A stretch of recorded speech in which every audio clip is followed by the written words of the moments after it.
నమస్తే, నేను మీ సతీష్.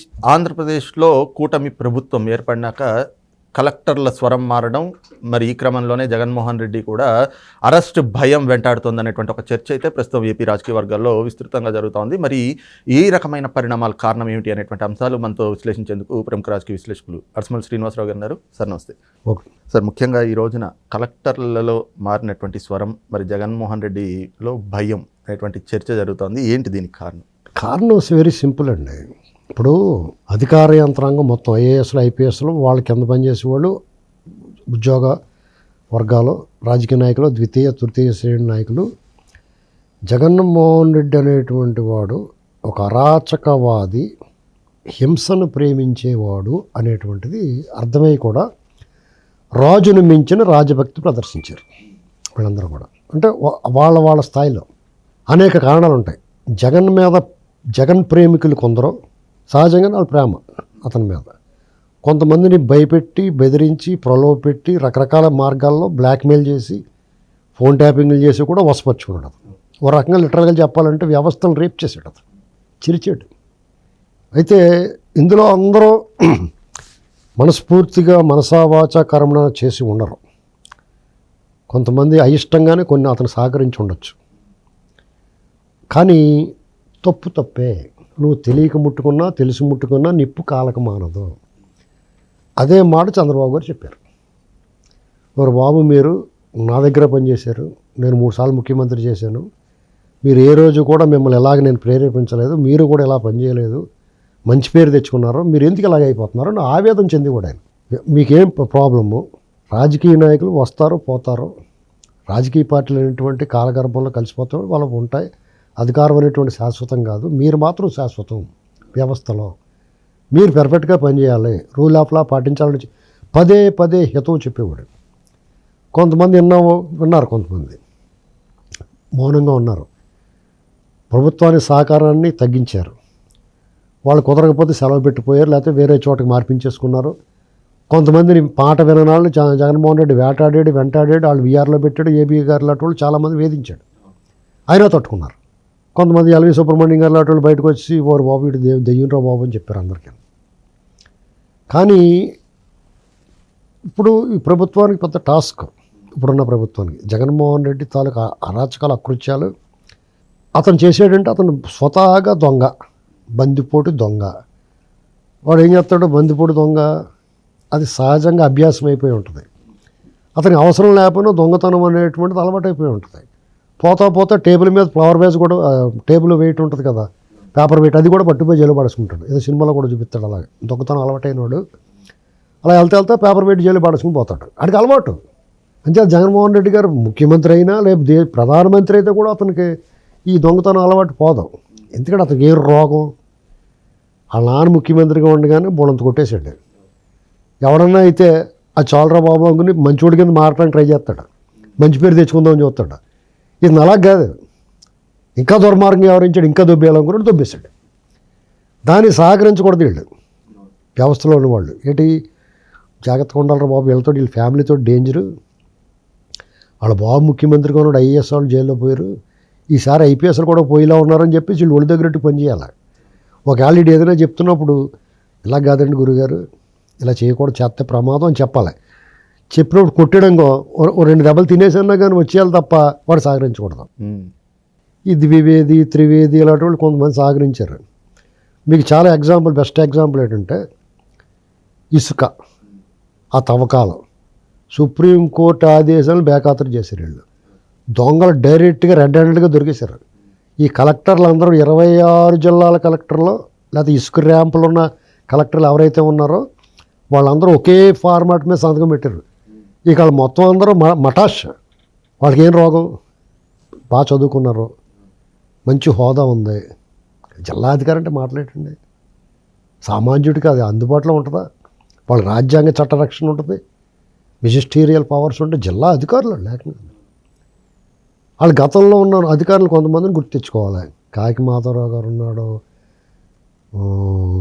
శంకరన్ గారు ఉన్నారు, యుగంధర్ గారు ఉండేవారు.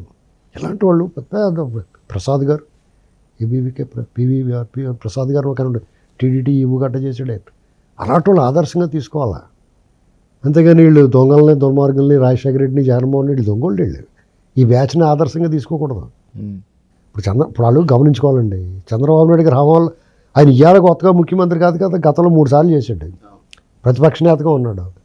అప్పుడు ఆయన ఎలా బిహేవ్ చేశాడు, ఆయన ముఖ్యమంత్రిగా ఉన్నాడు, ఆయన దగ్గర ఆయన పేషెంట్లో పనిచేసిన వాళ్ళు ఉన్నారు, ఆయన ఆధ్వర్యంలో పనిచేసిన వాళ్ళు ఉన్నారు. ఆయన ఏం చెప్పేవాడు, ఎలా చెప్పేవాడు, ఎలా పని తీసుకునేవాడు, ఇప్పుడు ఈడు ఏం చేస్తున్నాడో అనేటువంటిది బేరీ చేసుకోవాలి కదా. ఈ డేంజర్ రా బాబు అనుకోవాలి కదా. ఇవాళ బుక్ అయిపోయారా? ఆంధ్రప్రదేశ్ ప్రజలు నొగ్గు కట్టేశారు. ప్రభుత్వం అంటే డెఫినెట్గా చంద్రబాబు నాయుడు గారు వాళ్ళు తెలివైన వాళ్ళు, రూల్ ఆఫ్ లా పాటిస్తారు, అడ్డగోలుగా ఎప్పుడు వెళ్ళరు, ఫౌల్ గేమ్ ఆడరు, ఫెయిర్ గేమ్ ఆడతారు, రహదారిలో నడుస్తారు, వాళ్ళ దారి రహదారి. ఎవరన్నా సరే వీళ్ళు అడ్డదిడ్డంగా ఉండాలని కోరుకోకూడదు. వీళ్ళని రాగానే వాళ్ళు కొట్టేయాలి, తిట్టేయాలి, చంపేయాలని కోరుకోకూడదు.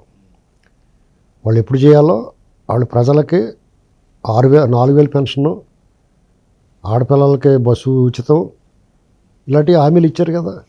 ఏంటండి 3 సిలిండర్లు, అలాగే ఇంకో హామీ కూడా ఇచ్చారు, రెడ్ బుక్. ఆ హామీలు నెరవేర్చేదాకా ఆగాలి. ఇప్పుడు ఒకటొకటి మనం ఒక 5 రకాలు పెట్టి 5 అంశాలు పెట్టాం, మెగా డిఎస్సి ఎలా ఇది కూడా తీసుకొస్తారు. ఆల్రెడీ మీ జరుగుతుందేమో ఎవరికి తెలుసు. అవి రోడ్డు మీద వచ్చి వాళ్ళకి మళ్ళీ దెబ్బలాడి అవివేకంగా చేయరు కదా. వాళ్ళు రూల్ ఆఫ్ లా పాటిస్తారు, చట్ట ప్రకారం. చంద్రబాబు నాయుడు గారిని, తెలుగుదేశం వాళ్ళని మీరు ఏమైనా చేయాలంటే ఖచ్చితంగా వాళ్ళు అడ్డదారులు వెళ్ళాలి. ఎందుకంటే వాళ్ళు తప్పులు చేయలేదు కాబట్టి మీరు అడ్డదారులు వెళ్ళి అడ్డంగా ఇరికించి అడ్డంగా అక్రమంగా నిర్బంధించాలి. జగన్మోహన్ రెడ్డి అలా కాదు కదా. ఆడి ఒంటి నిండా తప్పులే. ఈ 5 సంవత్సరాల్లో రోజుకో తప్పు చేశాడు, కొన్నిసార్లు రోజు 10 తప్పులు చేశాడు. అతని మీద మీరు కేసులెట్టి వదిలేస్తే చాలు, కోర్టుకి ఇంటికి లాయర్ దగ్గరికి ఇదే సరిపోద్ది. ఓ దాని మీద బెయిల్ తెచ్చుకున్న లోపల ఇంకోటి 2 సార్లు మిమ్మల్ని రమ్మన్నారని చెప్పి ఎగేస్తారు. వాళ్ళ యంత్రాంగంలో విచిత్రం ఏంటంటే సరే ఐఏఎస్లు ఐపీఎస్లు ఇద్దరు కలిపి వెళ్తారు ఆయనతోటి. వీళ్ళంతా కలిపి జైల్లో కూర్చొని ఆడుకోవచ్చు, బ్రహ్మాండాన్ని ఆటలాడుకోవచ్చు, ప్రోగ్రాంలు కూడా పెట్టేసుకోవచ్చు, చిన్న కార్యక్రమాలు పెట్టేసుకోవచ్చు. 100 మంది అయిపోయారు జనం వీళ్ళు. వాళ్ళ నాయకులు వచ్చి బూతులు మాట్లాడారు. అలా మాట్లాడమని మనం కోరుకోకూడదు, మనం అసహించుకున్నాం కదా. ఇక్కడ ఇంకొక పరిణామం ఏంటి అంటే ప్రస్తుత కూటమి ప్రభుత్వానికి ఒక సవాల్గా కూడా మారుతూ ఉంది. ఏదైతే అధికారులంతా కూడా మరి ఈ రకంగా ముఖ్యమంత్రి చెప్పాడు కాబట్టి మేము తప్పులు చేశాము అని చెప్పి ఈ రోజున స్వరం మార్చిన వీళ్ళందరితోటి రేపొద్దున ఎలా పని చేయించుకోవచ్చు. అందుకే కేంద్రం నుంచి డెప్యుటేషన్ మీద తెచ్చుకోవాల్సిన పరిస్థితి. ఇప్పుడు ఆ తెచ్చుకోవడానికి కూడా టైం ఇవ్వాలి కదా మనం. ఇప్పుడు చంద్రబాబు నాయుడు ఇప్పుడు కారు ఉందండి, కారు మంచి పెయింట్ ఉంటుంది, బ్రహ్మాండంగా సీట్లు ఉంటాయి, ఏసీ పని చేస్తుంది, కానీ ఇంజిన్ కూడా పని చేయాలి కదా. ఆ ఇంజిన్లో బోట్లన్నీ చెడిపోయి ఉన్నాయి, మరి తెచ్చుకోవాలి వాళ్ళు. ఆ టైం ఇవ్వాలి మనం. నాకు కూడా కోపం వస్తుంది ఒక్కసారి, వాళ్ళు ఏం చెప్పారు, ఏం చేస్తున్నారు, వాళ్ళ అరాచకాలు చూసిన తర్వాత జగన్మోహన్ రెడ్డి మాట్లాడలో, వాళ్ళ ఎమ్మెల్యేలు మంత్రులు మాట్లాడిన మాటలు, అధికారులు వ్యవహరించిన తీరు చూసిన తర్వాత వీళ్ళు ఎందుకురా వెయిట్ చేస్తున్నారు అనిపిస్తుంది తాత్కాలికం. కానీ ఒక్క క్షణం ఆలోచించాల, వీళ్ళని పెట్టినే పని చేయించుకోవాలి వాళ్ళు. రేపొద్దున్న వీళ్ళకి తేడా స్పష్టంగా ఉంటుంది మీకు. అందులో డెఫినెట్గా జగన్మోహన్ రెడ్డి చీరలు చింపేసి పోరంబోగుళ్ళు అట్టుడు. మా ఊళ్ళో ఉంటాడు ఎవడో ఒకడు, వాడు చీరలు చింపేస్తాడు, పోరంబోగుడు కనిపించిన ఆడవాళ్ళు చేయట్టేసుకుంటాడు. ఇంకోటి బుద్ధిమంతుడు ఉంటాడు, ఇప్పుడు ఆ చీరలు చింపేసి కూడా అలాగే చింపేస్తూ ఉంటాడు. ఆడు మళ్ళీ ఇంకో చీర ఎక్స్ట్రా చింపేస్తాడు, ఏమనరు. ఈ బుద్ధిమంతుల్లో బొట్లు పెట్టుకుని అందంగా పెద్ద బాగా చదువుకుని వాడిని పొరపాటుని అమ్మాయి కన్నా లెటర్ రాసేయడం, ఇంకో ఏంట్రా బుద్ధి లేదు ఎట్రా అదమని చెప్పి తిడతారు. అలాంటి పరిస్థితి అక్కడ. అయితే వీళ్ళు వదిలేస్తారని కూడా అనుకోకలేదు. ఎందుకంటే ఎందుకు వదిలేస్తారంటే స్వయంగా వాళ్ళు అనుభవించారు బాధ, పెయిన్. నీకంటే నాకంటే వాళ్ళకి పెయిన్ ఎక్కువ ఉంటుంది. కాబట్టి కొద్దిగా సమయం పాటించాలి. రెడ్ బుక్ నేను ఇంకా థిక్ రెడ్ అయింది కానీ వెలిసిపోయిందని నేను అనుకుంటా. ఎందుకంటే వాళ్ళు కొద్దిగా సమయం ఇవ్వాలి. ఎందుకంటే అది తెలుగుదేశం ప్రభుత్వం ఒకటే కాదు, కూటమి ప్రభుత్వం, తెలుగుదేశం జనసేన బీజేపీ కలిసిన ప్రభుత్వం. వాళ్ళు ఏ అడుగు వేయాలన్నా, ఏ నిర్ణయం తీసుకోవాలన్నా చాలా జాగ్రత్తగా ఆచితూచి తీసుకోవాలి. ఈవెన్ కక్ష సాధింపు అనేటువంటి వాళ్ళ డిక్షనరీలో లేదు. వాళ్ళు చేసిన తప్పులు శిక్షించడమే పెద్ద రెవెన్యూ. ఇప్పుడు జగన్మోహన్ రెడ్డి టీము వాళ్ళ గ్యాంగ్ ఏం చేసిందంటే వాళ్ళు ఇంకొకళ్ళు కక్ష తీర్చుకునే అవకాశం వాళ్ళు ఎవరో, వాళ్ళు గొయ్యి ఆళ్ళే తవ్వేసుకుని వాళ్ళు మట్టి ఆళ్ళే కప్పెట్టేసుకుంటారు. వాళ్ళంత బుద్ధిహీనులు. కాబట్టి ఎవరు కూడా వరి అవ్వకలేదు. ఎవడు చేసిన పాపం. ఇప్పుడు ప్రజలందరికీ ఎలాగుంది, స్వాతంత్ర్యం రాకముందు మన దేశ ప్రజలు బానిసలాగా బతికారు అనిపించింది. ఒక్కబోతకు స్వేచ్ఛ కోసం తప్పించిపోయారు. అంతకు మించిన అరాచకం చేసేటతను. ఇవాళ అందరికీ కూడా ఒక రకమైన స్వేచ్ఛ, వెసులుబాటు, ఊపిరి పీల్చుకుంటున్నారు, మనశ్శాంతి వచ్చేసింది, ఒక రకమైన ఉత్తేజం వచ్చి ఉత్సాహం వచ్చేసింది, ఒక భద్రతగా ఉన్న చేతుల్లోకి వెళ్ళిపోయాం అనుకుంటున్నారు. అప్పుడు ఇంకా ఆ పాత వాసనలు ఉంటాయి. ఇటు ఇంకా 2, 3, 4, 5 మర్డర్లు జరిగినాయి, తెలుగుదేశం వాళ్ళనే చంపారు. ఒక అమ్మాయి రేపు జరిగింది, 48 గంటల్లో సాల్వ్ చేశారు. ఇలాగా ఈ విజయం తాలూకు దాన్ని జీర్ణించుకుని దాన్ని తిరిగి పాలన గాడిలో పెట్టడానికి డెఫినెట్గా సమయం పడుతుంది. ఎందుకంటే అతను మామూలు యుద్ధం చేయలేదు. ఒక యుద్ధం తర్వాత క్షతగాతులు ఉంటారు, మరణాలు ఉంటాయి, మృతులు ఉంటారు, ఇన్ని రకాల యుద్ధ తాలూకు శకలాలు శిథిలాలు అన్నీ పోగొట్టి మళ్ళీ పునర్నిర్మాణం చేయాలి. ఇతను వచ్చి మొత్తం తన్నేసిపోయాడు. అవన్నీ చేసుకుంటా ఎవడెవడెక్కడ తప్పు చేసాడో అవన్నీ చేయడానికి కొద్దిగా సమయం పడుద్ది. ఒక్కొక్కసారి మన సోషల్ మీడియాలోనూ లేకపోతే మా అలాంటి వాళ్ళు ఎవరో ఒకరు మాట్లాడేసి ఇంకా అది అలాగే ఇలాగ అనేస్తే రాంగ్ ఇంటర్ప్రిటేషన్ కూడా అవుతుంది.